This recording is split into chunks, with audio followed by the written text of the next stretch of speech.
겨우내 움츠렸던 자연과 사람들도 모두 활기를 찾아가는 계절입니다. 여러분들에게 봄은 어떤 모양으로 찾아와 있을까요? 산책하기 딱 좋은 날입니다. 아름다운 소리책방과도 함께 해주세요. 오늘은 오랜만에 권희양 작가의 작품을 준비했는데요.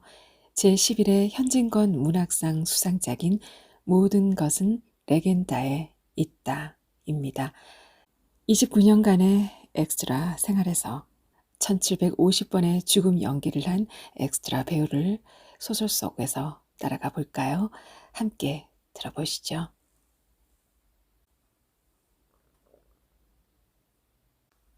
모든 것은 레겐다에 있다.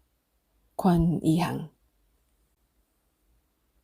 새벽 안개가 얼굴을 덮었다. 여기저기서 형체들이 희미하게 꿈틀거렸다. 벌써 엎드려 있거나 어디론가 도망치거나 우왕좌왕 하고 있거나. 스크린의 그것들은 사람이 아니라 검은 짐승처럼 비칠 것이다. 나도 마찬가지다. 다만 흩어지고 아우성친 무리 속에 끼어서 좀 더 두려운 표정을 지을 기회가 내게 있었다. 내가 어떤 표정을 띄었는지는 모른다. 분명한 건 그들과 같은 공간에 있어도 함께 있지는 않았다는 것이다. 난 이미 2시간 전부터 가장 확실하고 간단한 결론, 즉 끝에 와 있었기 때문이다. 무엇인가 사로잡힌 채. 나는 눈동자 속으로 날아오는 거대한 물체를 향해 고개를 치켜들고 눈을 질끈 감았다.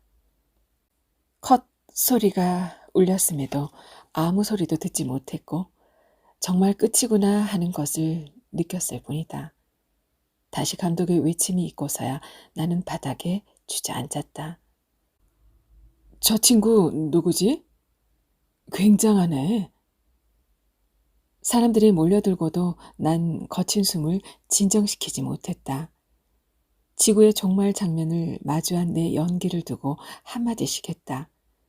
동료와 스태프들이 내 등을 두드렸다. 어떻게 그런 표정이 나올 수 있어? 찬사를 들으며 나는 등을 둥글게 말고 머리를 다리 사이에 묻은 채 몸을 떨었다. 모두들 내가 스스로의 연기에 감격했다고 생각하는 듯했다. 주연들의 장면을 찍기 위해 다들 몰려가고 주위가 조용해졌을 때도 나는 여전히 그 자세로 흐느끼고 있었다. 안개가 거쳐갈 쯤 나는 누구의 눈에도 띄지 않고 조용히 촬영 현장을 빠져나왔다. 걸음을 멈추고 한번 뒤돌아 보았을 때 저 멀리 주인공의 마지막 장면을 찍느라 주위를 환하게 밝힌 불빛이 일렁거렸다. 2018년 5월 28일 스텝아웃의 흥행과 사라진 배우. 배우 박신우는 20살에 연기 생활을 시작했으나 99이 될 때까지 인터넷 귀퉁이에 이름 석자 올린 적이 없었다. 일찌감치 칼에 찔려 담벼락에 반쯤 기댄 채 쓰러진 조직폭력 집단의 부하. 어디 내려드릴까요? 라는 한마디 대사만 읊조린 택시 운전수.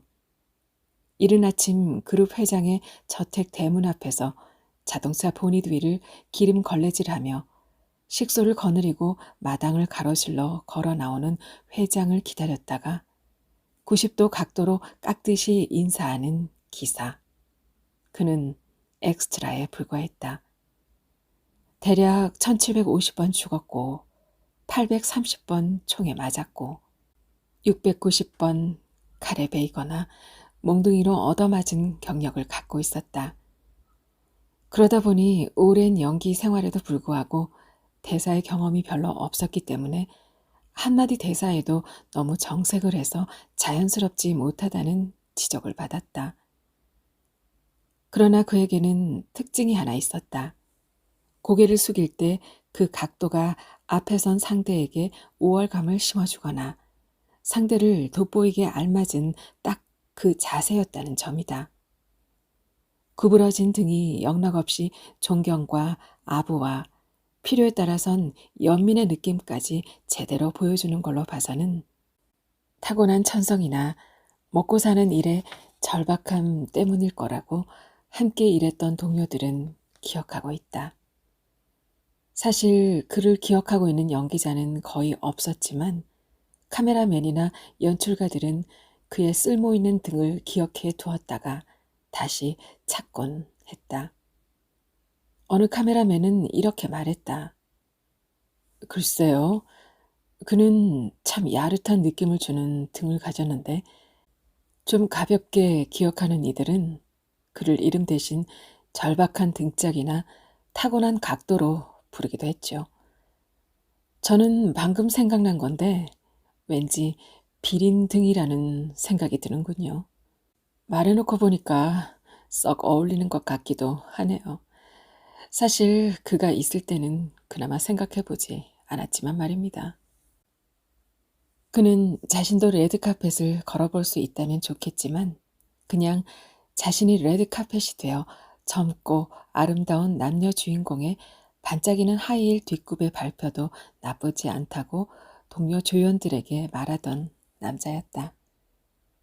그러던 그가 연기 생활 29년 만에 대단한 주목을 받았다. 지구 종말을 다룬 영화 스텝아웃에서 그는 조연임에도 원래 정해진 배우가 장염에 걸렸고 특별히 필요한 캐릭터도 아니라 없애버리려고 하다가 마침 그가 혼란에 빠진 군중들 중 한 명으로 그 장소에 나와 있던 바람에 맡기게 된 거라고 했다.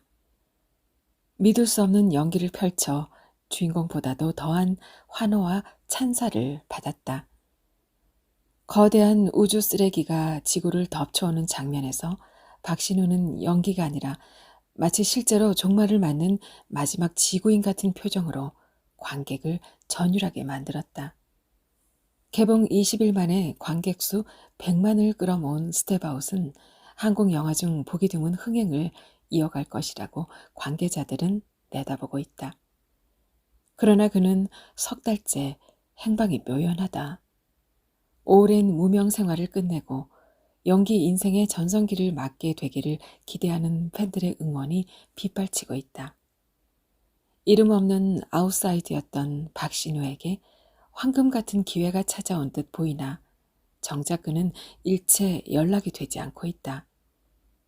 그가 타고 온 10년 된 카니발만 촬영 현장이었던 한강변 주차장에 3개월째 방치되어 있다. 차 안에는 아무도 없었고 차 외부 역시 그를 추적할 수 있는 어떤 흔적도 발견할 수 없었다. 그날 마지막 촬영 날 이후 그를 본 사람은 아무도 없고 전화 연락조차 되지 않아 팬들을 안타깝게 하고 있다. 그에게 무슨 일이 생겼는가? 그는 어디로 사라진 걸까? 이정민 기자. 석 달은 내가 덥수룩한 곱슬머리와 지저분한 수염에 전혀 신경을 쓰지 않게 될 만큼 충분한 시간이었다. 하루에 영화 12편을 보기도 하던 내가 휴대폰까지 없애버릴 수 있는 시간. 그날 이후 나는 경북 청송에 오래 비워둔 낡은 집을 거의 공짜로 얻어 한 달은 아무것도 하지 않았고 이후에는 버려진 전기밥솥이나 낡은 의자 같은 것들을 주워와서 마당에 쌓았다. 누군가 버린 것들을 주워 나르거나 다시 그것들을 내다 버리거나 뭐든 해야 했다. 내가 기거하는 집 마당에 수시로 어슬렁거리는 고양이 한 마리와 안면을 트는 것도 일 중에 하나였다. 나는 몹시 바쁜 사람처럼 몸을 빨리 움직였다. 마당이 넓은 집이니 할 일은 많았다. 며칠 전 내린 비로 우거지기 시작한 풀 사이로 기어나오는 뱀을 만나고 싶지는 않았다. 먹다 남은 밥을 고양이에게 가져가다 보면 가끔 불광동에 말도 없이 버려두고 온 그녀가 생각나기도 했다.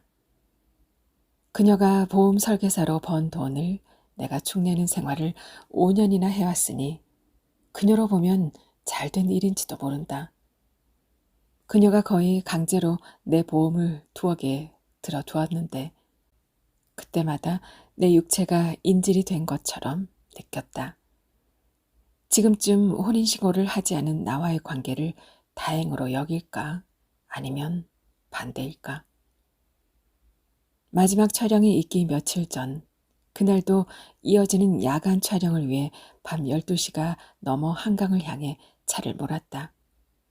자주 다니던 길에 오가는 차들 외에는 언제나 아무런 위험이 없던 그 길에 그날 밤 도대체 무슨 일이 있었던 걸까? 그때 나는 FM 라디오에서 흘러나오는 오래된 팝송을 듣고 있었다. 스텝 바이 스텝, 스텝 바이 스텝. 반복되는 리듬에 따라 고개를 앞뒤로 끄덕거리며 역시 40대가 좋아하는 팝은 40대만의 정서적인 클리셰가 있어 라는 생각을 했던 것 같다. 40대의 정서라니 사실 내게는 어폐가 있는 말이다. 아무튼 나의 40대는 별일 없이 곧 지나갈 수도 있었다. 리듬에 맞춰 숙였던 고개를 들어 올리는데 눈앞에 길이 보이지 않았다. 차 바로 앞에서 길이 순식간에 뚝 끊어지고 낭떠러지가 나타났다. 절벽 주위로는 어딘가 다른 세상에 온 것처럼 아무것도, 정말 아무것도 없었다. 길을 잘못 들었을 리가 없었다. 졸았던 것도 아니었다. 바로 조금 전까지 오가는 차량도 드문 넓은 길을 달리지 않았던가. 차에서 내려 헤드라이트가 환하게 비추고 있는 곳에 노란색 두 줄이 선명하게 그려진 길이 이어진 것을 확인하고 나는 낮에 먹은 감기약을 탓했다. 저 멀리서 전속력으로 차가 하나 달려오더니 나를 빠르게 지나쳐갔다. 나는 고개를 돌려 멀어지는 차 꽁무니를 한참 바라보았다. 그러니까 내가 온 길도 가려던 길도 늘 그래왔던 대로 여전히 이어진 끊임없이 차들이 오고 간 그리고 오고 갈 길이었다. 6월 2일 기억에 대한 몇 가지 단어. 그는 18번이나 죽은 후에 집에서 가져온 삶은 고구마 2개와 우유 한 잔을 맛있게 먹었죠. 턱밑을 흘러내리는 우유를 닦아내며 오늘도 조금 더 근사하게 죽을 수 있었는데 그렇게 아쉬워할 때 그는 마치 죽음 전문 배우 같았죠. 죽는 놈이 근사할 필요까지는 없는데 말입니다. 누워 있거나 엎드려 있거나 둘 중 하나이니 사실 연기랄 것도 없지 않습니까? 가장 편한 역이기도 하다는 얘기죠. 운이 좋으면 하루에 18번씩이나 죽을 수도 있지 않습니까? 그런데 그는 늘 고민했죠. 어떻게 하면 더 멋있는 시체가 될 수 있는지. 우린 앵글 속에 있긴 해도 앵글 밖의 인간이었죠. 의미 없이 죽어가는 인간들 중 하나인데 말입니다. 하여간 그는 칼에 찔리고 총알을 맞고 죽고 또 죽고 난 뒤에 얼굴을 말끔히 씻고 고구마 2개와 우유 한 잔을 먹더라는 것 말고는 그에 대해 그다지 할 말이 없군요. 아, 그가 자신이 나온 화면을 보면서 이런 말을 한 적이 있었네요.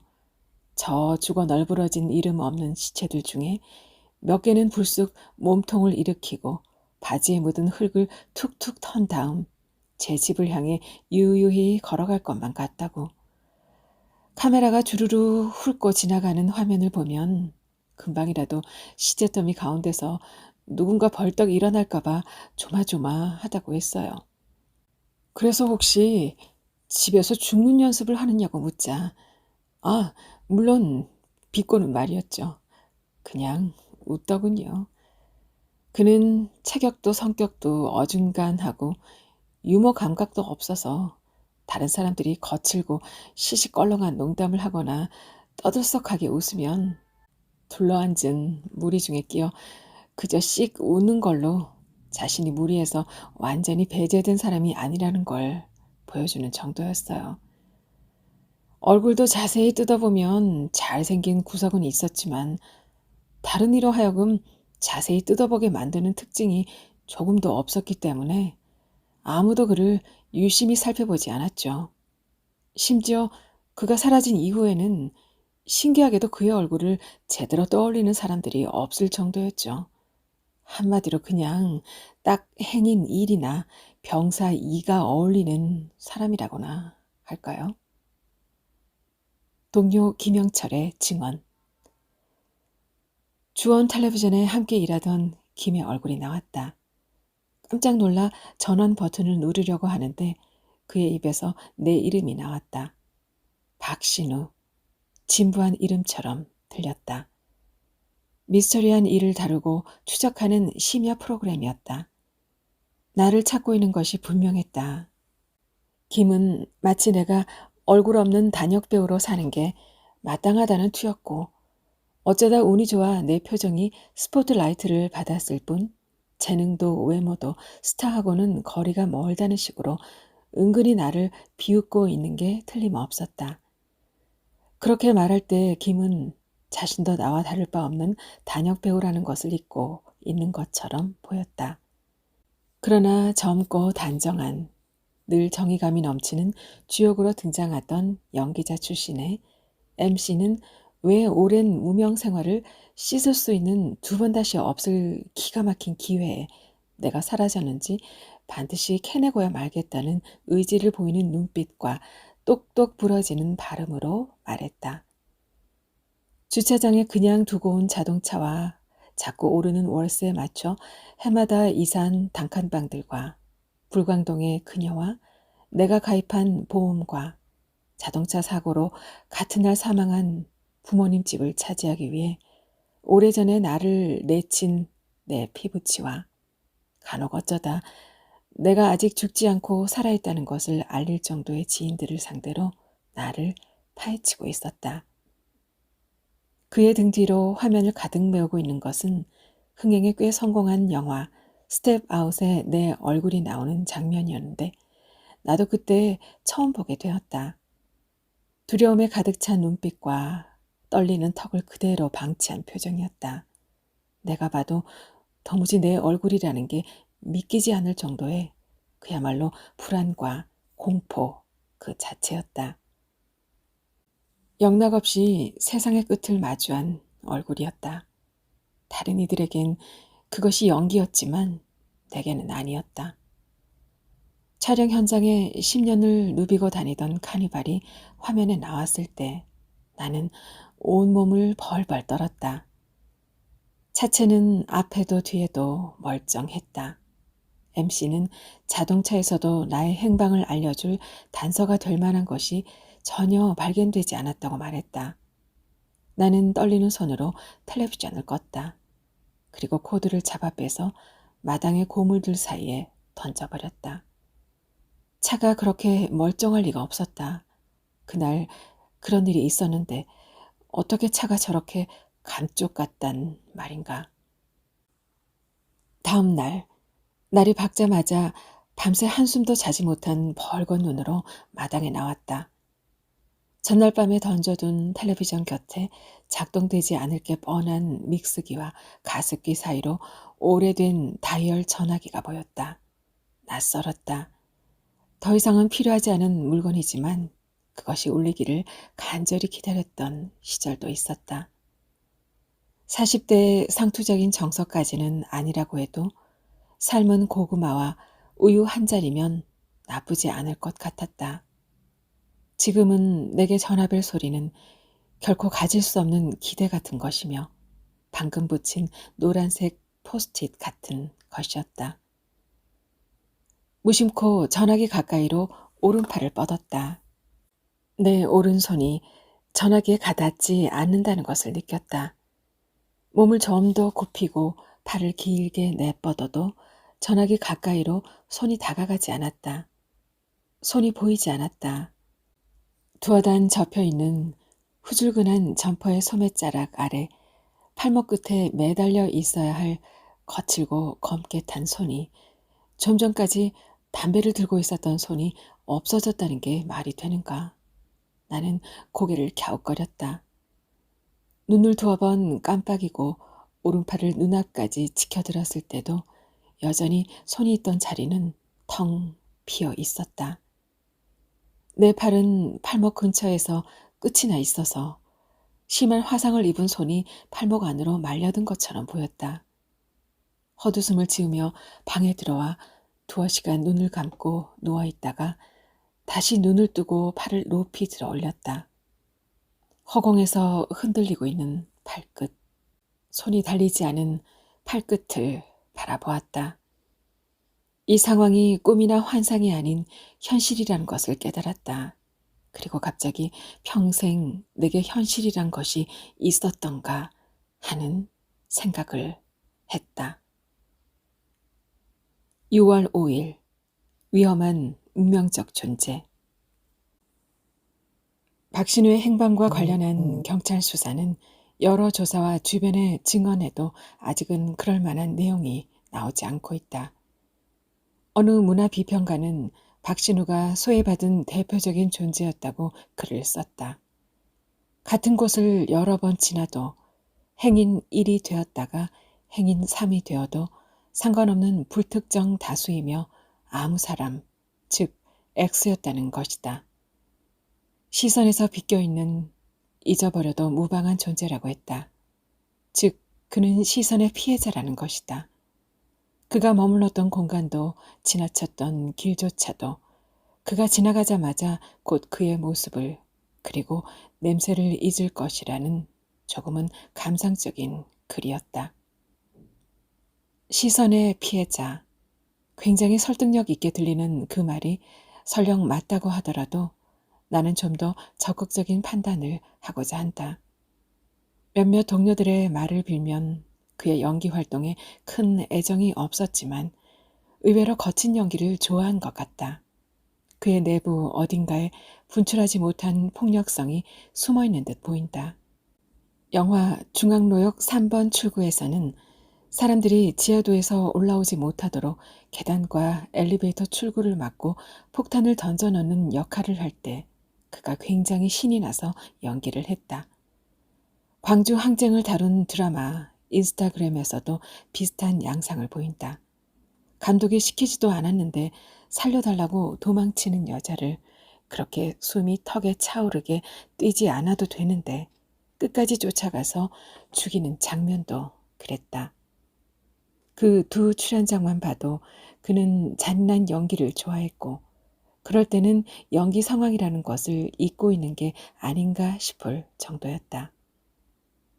그가 출연한 영화를 보면서 나는 그에게서 숨어있는 무서운 욕망을 보았다. 그는 자신에게 숨어있는 폭력의 욕망을 쫓아내기 위해 연기라는 도구를 이용했고 기억되지 못한 자신의 존재를 폭력이라는 방법으로 각인시키려 했다. 자신이 더 이상 아부의 등이 아니라는 것을 보여주려 했던 것이다.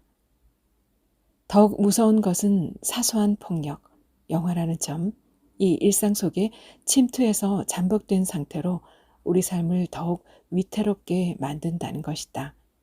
그는 소외받는 엑스트라가 아니라 소외라는 커튼 속에 가려진 더 무서운 폭력이었을 것이다. 불특정 다수가 불특정 폭력이 될 수 있으며 실제로 박신우의 삶에도 그런 증상을 찾아볼 수 있었다. 함께 살고 있던 여자와도 사이가 꽤 나빴고 자주 고함 소리 같은 게 들렸다고 한다. 그가 레드카펫이 되어 구두의 발표도 나쁘지 않다고 말했다는 어느 기사는 그의 위선을 잘 드러내주는 단면이다. 모든 폭력엔 이면이 존재하는 법이다. 그러니까 그가 상대에게 우월감을 느끼게 해주는 각도의 등을 기꺼이 보인 것도 폭력을 무마하기 위한 질 나쁜 사탕 같은 것이 아니었을까? 중략. 함께 살던 여자가 폭행을 당한 정황을 자세히 알아보기 위해 찾아가 봤으나 그녀는 이미 이사를 가버린 뒤였다. 그녀가 폭력의 피해자였다면 이제라도 진정한 자유를 찾기 바란다. 최은희, 여성운동가. 내 모든 신경은 오른팔 끝에 가 있었다. 며칠 동안 만져지기는 하지만 보이지 않는 손과 씨름하느라 고양이를 잊어버리고 있었다. 어디 갔는지 보이지 않았다. 나는 고양이에게 이름을 지어주고 놈이 보이지 않을 때 소리 높여 이름을 불러줄 생각이 전혀 없다. 내가 밥을 제대로 챙겨주지 않았으니 어딘가 돌아다니며 굶주린 배를 채우고 있을 것이다. 놈은 내가 없을 때도 굶어 죽지 않고 살아 있었으니 나도 챙기기 힘든 식사를 고양이에게까지 신경 쓰는 피곤한 일을 하고 싶지 않았다. 게다가 호주머니가 거의 비어가고 있는 터라 나는 사람들이 안 보이는 틈을 타서 밭을 뒤져 표시나지 않게 감자와 풋고추 따위를 슬쩍 해온 적도 있다. 내게 계획 같은 게 있을 리 없지만 괜히 그들의 눈에 띄었다가는 모든 게 엉망이 되어버릴 것이라 밖에 나갈 때는 조심해서 움직였다. 빈집 두어개와 인가라고는 겨우 20대 정도 있는 동네라 내가 사는 집과 가장 가까운 집이래야 300m쯤 떨어져 있다.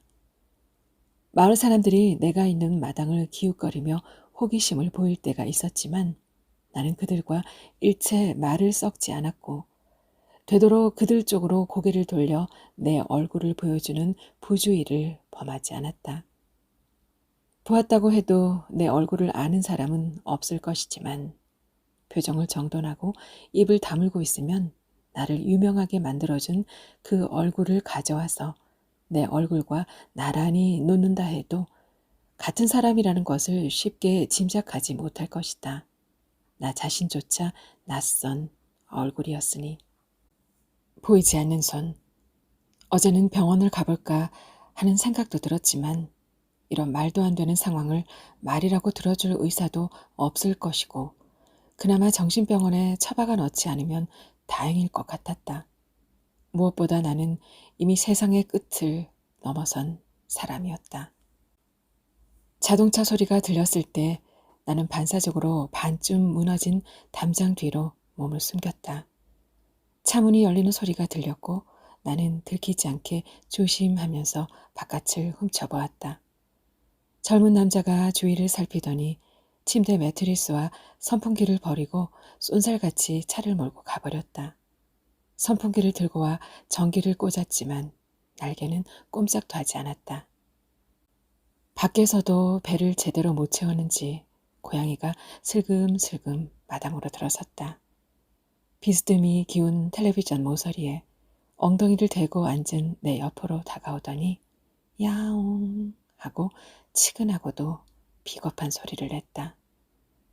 내가 고개를 돌려 빤히 쳐다보자 놈은 내 엉덩이 옆으로 축 늘어져 있는 오른팔 쪽으로 입을 갖다 댔다.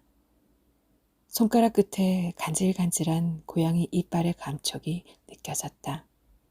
고양이 입에서 살짝 뺀 손가락을 고양이의 눈앞에서 까딱거려 보았다. 고양이는 내가 손가락에 힘을 줄 때마다 움찔거리며 뒷걸음질 쳤다. 내 팔끝에 손이 달려 있다는 게 확실했다. 그뿐만 아니라 고양이 눈에는 내 손이 보이는 것도 확실했다. 나는 오른손의 엄지와 중지를 가만히 움직여 고양이의 배를 슬쩍 만져보았다. 물컹한 살과 갈비뼈가 만져졌다. 놈이 풀쩍 뛰며 내 곁에서 떨어졌다. 6월 8일 행인 1의 단어 끝에 박신우 그는 누구인가? 그의 행방에 관련한 경찰 수사는 여러 조사와 주변의 증언에도 아직은 그럴 만한 내용이 나오지 않고 있다. 누군가는 비정상적인 가정에서 혹은 소외에서 혹은 경제적인 것에서 원인을 찾고자 했지만 필자는 그런 단순하고도 눈에 보이는 것이 아니라 좀 더 내면적이고 은밀한 곳을 들여다보기로 한다. 물론 그가 누군가에 의해 사라진 것이 아니라 지금까지 조사한 납치나 살해 등 순전히 스스로를 격리시키고 있다는 가정하에 생각해 볼 수 있는 문제겠지만 그는 지금 어쩌면 가상의 세계, 곧 연기의 세계에 몰입하고 있는 중일지도 모른다. 그 세계는 어느 누구도 함께할 수 없는 고독한 그 하나만을 위한 그리고 그 하나만이 관람할 수 있는 무대로 마치 꿈의 세계와 흡사할 수도 있다. 한간에 떠도는 소문대로 그가 자살을 했거나 누구도 찾을 수 없는 깊은 어딘가에 잠적을 했거나 그 둘은 다르지 않다. 동료의 기억과 관련해 필자는 그의 상태를 현대 사회의 고질병이 되고 있는 리셋 증후군이라고 말하고 싶다. 정신질환의 일종이라고 볼 수 있는데 비단 컴퓨터 게임의 가상 세계를 넘나드는 사람에게만 생기는 것이 아니라 연기자에게도 충분히 생길 수 있다. 특히 그처럼 죽고 또 죽고 또 죽는 연기를 하는 사람의 경우라면 그럴 가능성이 더욱 짙다. 죽어도 몇 번이고 다시 살아날 수 있는 연기의 세계처럼 마음에 들지 않은 일이나 힘든 인간관계 등 모든 것을 다 리셋시킬 수 있다고 믿을 가능성은 충분하다. 그러니까 모든 상황이나 모든 감정, 죄책감이나 패배감, 절망감, 열등감 등 또 리셋시킬 수 있다고 믿는 것인데 세상에 대한 불쾌감이나 혹은 자신과의 불화마저도 참거나 넘어서려는 것이 아니라 회피하려는 리셋, 말 그대로 자신의 인생 시스템을 초기화해 버리려는 행위를 할 수 있다는 것이다. 박신우는 분명 자신의 엑스트라 인생이 마음에 들지 않았을 것이다. 그런데 왜 하필이면 자신이 빛날 수도 있는 더없이 좋은 기회인 지금 그런 선택을 했을까? 그는 지금 배우로서 뭔가 하기에는, 그러니까 조연이 아니라 주연이 되기에는 늦었다는 것을 알고 있을 것이다. 물리적인 나이뿐만 아니라 주변 사람들에게 이미 박혀버린 타고난 각도나 비린 등이 그 자신이 되어버렸다. 그의 비린 등이 필요했지 그의 얼굴이나 그 자체가 필요한 게 아니었던 지난 시간을 되돌리고 싶었을 것이다. 다시 말해 그는 조연이었지 결코 주연은 될 수 없었다. 현실과 연기의 경계가 뚜렷하지 않은 그에게 자신이 자신의 인생에서마저 사이드에 서 있다는 사실은 그로 하여금 참을 수 없게 만들었을 것이다. 심리학 박사 임영애. 일주일 정도가 지나고 나는 보이지 않는 손을 움직이는 일에 어느 정도 익숙해져 갔다. 어떻게 해야 떨어뜨리지 않고 정확하게 물건을 잡을 수 있는지, 보이는 왼손과 오른손으로 짐작되는 공간을 맞잡고 비누를 문질러 씻을 수 있는지 같은, 손이 사물에 가까이 다가가서 맞닿기 위해서는 눈먼 사람이 더듬거리는 것과 흡사한 섬세한 동작이 필요했다. 왼쪽 다리가 보이지 않게 된 것은 그 섬세한 동작에 조금 속도가 붙을 무렵이었다. 허벅지 중간쯤에서 끊어져 무릎과 발이 모두 사라졌다. 땅을 딛고 균형을 잡은 채 꼿꼿이 서 있는 걸 보면 손과 마찬가지로 내게만 보이지 않을 것이다. 손이 보이지 않게 되었을 때는 이틀 만에 다시 숟가락을 집어들었다. 그러나 다리의 경우는 가끔 발을 헛디뎌 기우뚱거리거나 휘청댔지만 물체 자체가 없어진 건 아니라는 사실을 빨리 인식했다. 이후 나는 며칠째 하나씩 내 몸의 어떤 부분이 사라져 간다는 것을 알게 되었다. 나는 유령이 되어가고 있는가? 어깨가 보이지 않게 되었을 때 거울 앞에서 중얼거렸다. 그리고 나를 희롱한 길, 깜깜하고 희부연 안개로 가득 차 있던 그 길을 떠올렸다. 마지막 촬영을 하러 그 길을 지나가던 시각은 밤 12시가 다 되어가던 때였다. 그날도 나는 라디오에서 흘러나오는 익숙하기도 하고 낯설기도 한 음악들을 듣고 있었다. 보험 계약이니 뭐니 핑계를 대며 그쯤에는 아예 귀가 시간도 알려주지 않았다. 내가 나설 때까지도 집에 오지 않았지만 그녀는 내가 좋아하는 코다리 조림을 기막히게 할 줄 알았다. 겨우 한 문장뿐인 대사를 아무리 반복해서 큰 소리로 연습해도 텔레비전 볼륨을 한껏 높이고 볼 뿐 시끄럽다고 말하지도 않았다. 그리고 내가 원할 때는 언제고 심지어 자고 있다가도 제 몸을 내주었다. 그녀가 내게서 원하는 무엇을 취했는지는 알 수 없지만 아무튼 그녀와 나는 서로 압박이 되는 관계는 아니었다고 생각한다. 그날도 며칠 전 낭떠러지처럼 느꼈던 그 길에 대한 기억은 깡그리 있고 나는 그저 습관적으로 운전을 하고 있었다. 낯선 길도 아니었고 차량 통행이 뜸하고 별로 방해물이 있을 만한 곳도 아니었다. 쭉 뻗은 전방을 멀리 주시하면서 엑셀러레이터를 깊게 밟았다. 속도가 좀 더 붙을 무렵 갑자기 눈앞에 거대한 벽이 나타났다.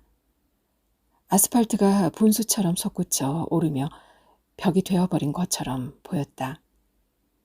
힘껏 브레이크를 밟았다. 그러자 눈앞에 펼쳐져 있던 벽이 커다란 사람 형체가 되어 자동차 범퍼 쪽에 서 있었다. 찢어지는 바퀴 파열음과 딱딱하고 거대한 물체에 충돌하는 소리가 동시에 터졌다. 한참 만에 고개를 들었을 때 벽은 없었고 아무것도 보이지 않았다. 차문을 열지도 않았고 차에서 내리지도 않았다. 시동이 꺼져 있는 차에 다시 키를 돌리고 후진했다가 정신없이 달렸을 뿐이다. 그게 무엇이든 내 차에 부딪힌 것은 형체를 알아볼 수 없을 만큼 부서졌을 것이다. 그것이 사람이라면 나는 사람을 죽인 것이다. 모든 핑계를 길에 대고 있었지만 착각을 했건 환상을 보았건 그것은 내가 결코 거부할 수 없는 거대한 힘이었다. 그 힘은 언제라도 나를 덮칠 수 있었고 나는 그것의 정체를 모른다. 내가 들이박은 게 사람이든 벽이든 들짐승이든 나는 그것을 비키게 할 수도 없고 피할 수도 없었다. 그저 나는 눈을 부릅뜨고 소리치고 울부짖고 뒹굴었다. 내가 할 수 있는 건 내가 느낀 공포를 온몸으로 표현하는 것뿐이었다. 모든 게 끝이 나버렸다. 수고했다고 내 어깨에 얹는 손들은 모든 것이 현실임을, 이제 연기가 끝났음을, 내게 또 다른 현실이 기다리고 있음을 더 강하게 느끼게 해주었다. 6월 21일 아무도 찾지 않는 자의 죽음. 경찰은 그가 죽었을 거라고 했다. 그의 명의로 된 것은 10년 된 카니발과 잔고가 거의 없는 은행 통장 2개, 그리고 마지막 촬영하기 전에 이미 꺼졌고 이후 한 번도 켜진 적이 없는 휴대폰이 전부였다. 그는 이 사회와 관계 맺는 것을 극히 꺼리는 사람으로 보이며 그와 같은 경우 정신적 문제를 갖고 있을 가능성이 짙다. 주변에 특별히 가까이 지내는 사람도 없어 보였다. 주목할 것은 아무도 그를 찾지 않는다는 것이다. 그는 분명 주변 사람들에게 중요한 사람은 아니었던 모양이다. 유일한 피부친 그의 형을 찾아갔을 때 자신에게는 동생이 없다고 말했다. 오래 설득 끝에 형의 말을 들어볼 수 있었는데 형제는 서로 인연을 끊고 살기로 했고 오래도록 동생을 본 적도 없으며 이제 자신에겐 동생이 없다는 생각으로 굳어진 상태라는 것이다. 그는 일찍 세상을 떠난 부모 대신 최선을 다했지만 결국 돌아온 건 배신감뿐이라고 했다. 자신이 세상에서 가장 이해할 수 없는 인간이 바로 동생이라는 것이다. 마지막으로 언젠가는 동생이 사고를 칠 줄 알았다고 하면서 그때가 지금이 아닌가라는 말을 했다. 그리고 두 번 다시 동생 얘기라면 관심 없다며 손을 단호하게 내젓고는 자리를 떴다. 중략 이민기 기자. 그 일이 시작되고 나서 한 달쯤 후부터 나는 아침에 눈을 뜨면 오늘은 또 무엇이 사라질지 궁금해졌고 어느 틈엔가는 은근히 기다리게 되었다. 손과 다리를 시작으로 허벅지가 사라졌고 어깨가 사라진 이틀 후에 거울 앞에 선 나는 큰 소리로 웃고 말았다. 그리고 너무 큰 내 웃음소리에 깜짝 놀랐다. 눈 밑에 조금 내려앉은 살갗 사이로 특징 없는 코가 보였고 골의 흔적이 분명한 인중이 시작되자마자 그 아래가 텅 비어 있었다. 다듬지 않은 수염이 나 있는 턱 위에 코가 얹혀 있었다. 보이지 않는 오른손을 들어 보이지 않는 입을 만졌다. 약간 가느다란 입술과 그 주위로 푸슬푸슬한 수염이 만져졌다. 형체가 없는 것에서 소리가 난다는 사실이 우스웠다. 보이지 않아도 있는 것이 확실한 것들을 생각해 보았다. 바람, 공기.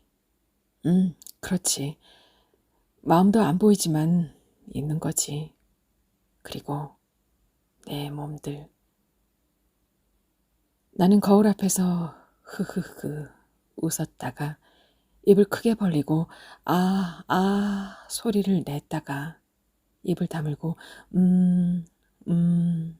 소리를 냈다.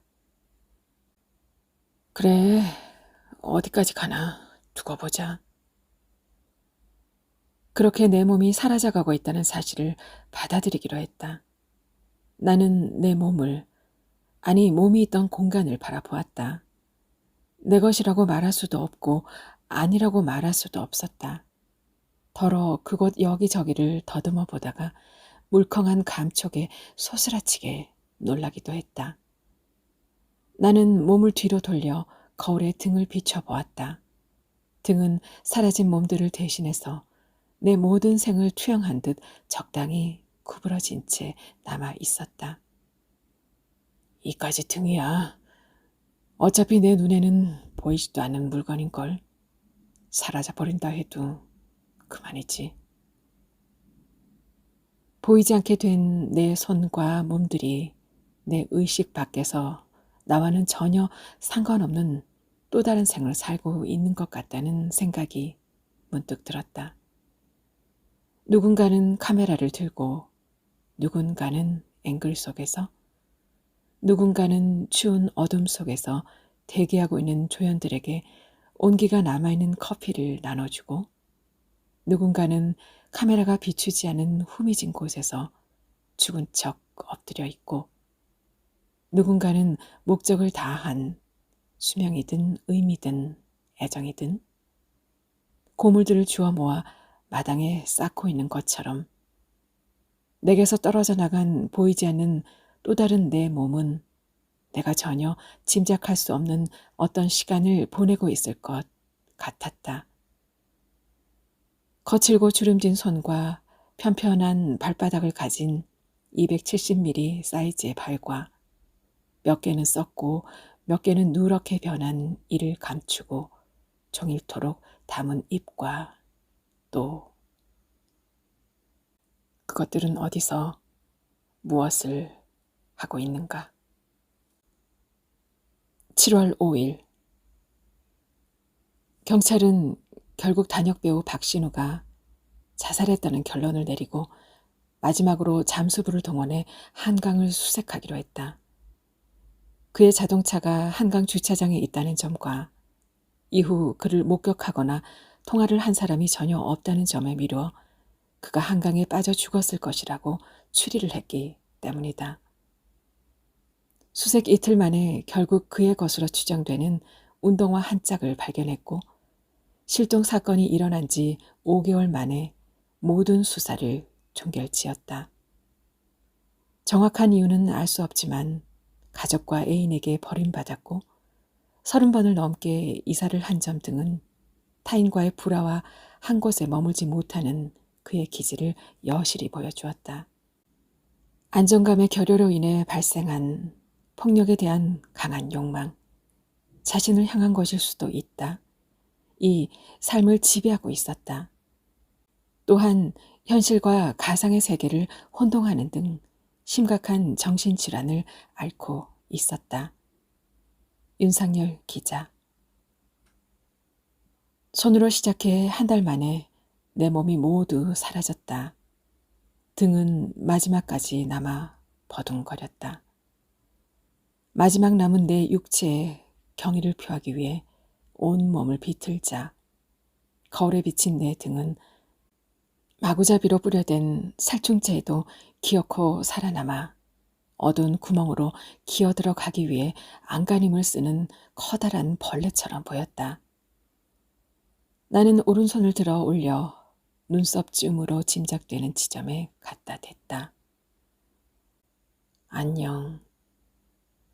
다음 날에도 여전히 나는 보이지 않는 몸을 움직여 남의 밭에 기어들어가 옥수수와 늙은 호박을 따먹고 어디서 뒹굴었는지 알 수 없는 오물이 묻어있는 고양이 등을 쓰다듬으며 시간을 보냈다.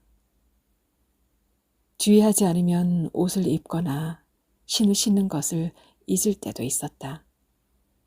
맨발로 고물 위를 돌아다니다가 무엇인가 긁혔는지 팔꿈치가 쓰라렸고 발바닥도 따끔거렸다. 그럴 때면 나와 아무런 상관없이 내가 모르는 어디선가 살아가고 있을 내 몸이 미치도록 보고 싶었다.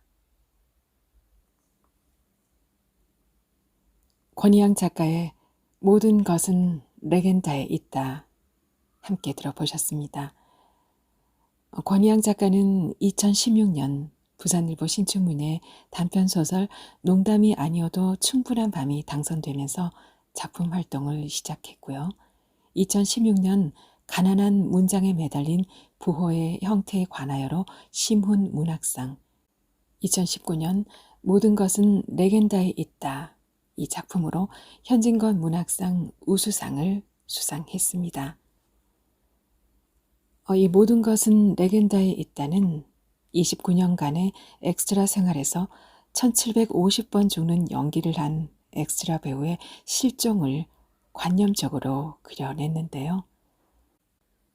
나조차도 알 수 없는 존재의 이면을 역설적으로 해부하면서도 이와 더불어 삶은 설명할 수 없는 것이고 삶에 대한 모든 진술은 오독에 근거할 뿐이라는 메시지를 독창적인 서사 구조에 실은 걸출한 작품이라고 합니다. 권희양 작가의 다른 작품들도 더 궁금해지지 않으세요? 다음 시간에 또 다른 소설로 저는 인사드리겠습니다. 편안한 시간 이어지세요. 여기는 아름다운 소리책방이었습니다.